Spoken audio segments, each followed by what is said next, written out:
আসসালামু আলাইকুম সবাইকে হেলেন কিচেনে ওয়েলকাম জানাচ্ছি নতুন একটা ভিডিও নিয়ে।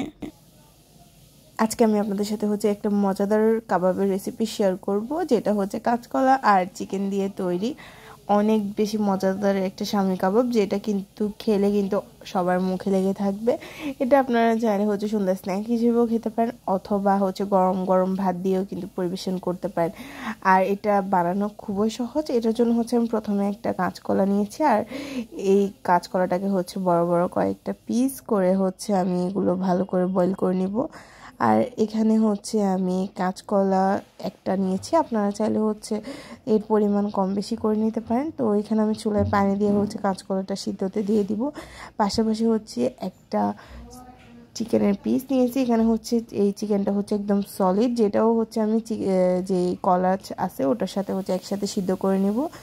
আর আমি এক পাশে কাবাবের যে মেন যেগুলো মশলা দেবো, এখানে আমি এখানে কাঁচামরিচ কেটে নিয়েছি, তারপর নিয়েছি ধনিয়া পাতা, আর নিব পেঁয়াজ। এখানে পেঁয়াজ কুচিটা একদম মিহি করে কাটতে হবে, যাতে এই যে কাবাবটা আছে ওটা ভাজার পর এটার টেস্ট কিন্তু আসে। তো এখানে আমি একটা দেশি রসুন থেতো করে নিয়েছি।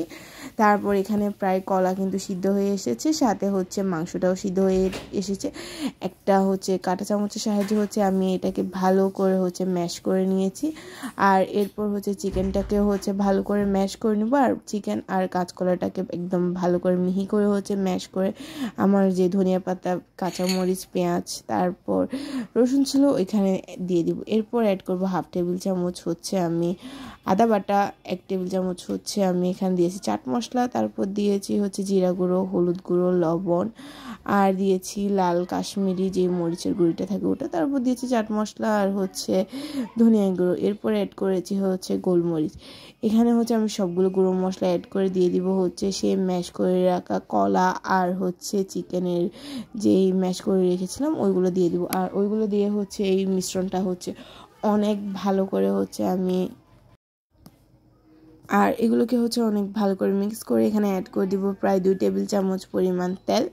আর এখানে আমি রান্নার যে রেগুলার সয়াবিন তেল থাকে ওইটা অ্যাড করেছি।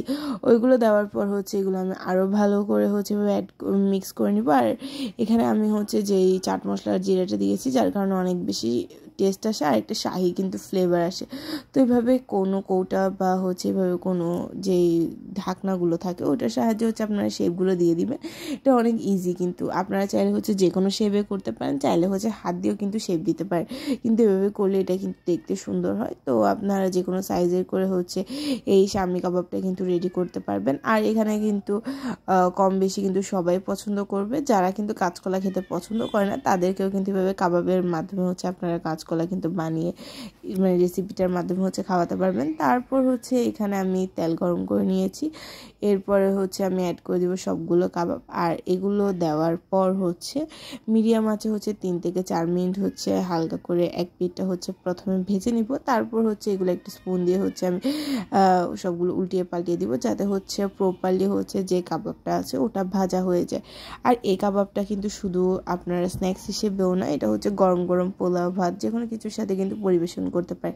আর এই শীতকালে কিন্তু এভাবে গরম গরম কাবাব খাওয়ার মজাটাই কিন্তু আলাদা। আর দেখতেই পাচ্ছেন এভাবে যখন একদম প্রপারলি কাঁচকলার যে সামনে কাবাবটা আছে ওটা একদম ফ্রাই হয়ে যাবে, তখন আপনারা এইভাবে নামিয়ে নেবেন। আর নামিয়ে কিন্তু গরম গরম পরিবেশন করতে পারেন, সস, সালাদ, কাঁচামরিচ, পেঁয়াজ যে কোনো কিছুর সাথে এটা পরিবেশন করতে পারেন। আর এটা ভিতরেরটা অনেক বেশি জুসি হয় অ্যান্ড উপরেটা অনেক বেশি ক্রিস্পি হয়, আর খেতেও কিন্তু মাশাআল্লাহ অনেক বেশি টেস্টের হয়। আমি অবশ্যই আপনাদেরকে একটা ভেঙে দেখাবো যে ভিতরে কি পরিমাণের এই কাবাবটা জুসি হয়েছে। আর এখানে চিকেন দেওয়াতে প্রতিটা বাইটেই কিন্তু চিকেন আর যে কাঁচকলার ফ্লেভারটা আছে ওটাও দেখা যায়। আর এইখানে যে কাবাবে যে এক্সট্রা যে চাট মশলা আর যে জিরা গুঁড়ো দিয়েছিলাম, এছাড়া আদা বাটা, যার কারণে এটার ফ্লেভারটা কিন্তু অনেক বেশি আসে। আর দেখতেই পাচ্ছেন কি পরিমাণে চিকেনে কিন্তু ভরপুর এই কাবাবটা। তো ভিডিওটা ভালো লাগলে অবশ্যই লাইক করবেন। আর যদি আপনারা এটা বাসায় রেডি করে থাকেন তাহলে আমাকে অবশ্যই কমেন্টে জানাবেন কার কেমন লেগেছে ভিডিওটা, সেটাও জানাবেন। আর আমার যদি ইউটিউব চ্যানেলে নতুন হয়ে থাকেন তাহলে সাবস্ক্রাইব করে আমার পাশে থাকবেন। আসসালামু আলাইকুম সবাইকে।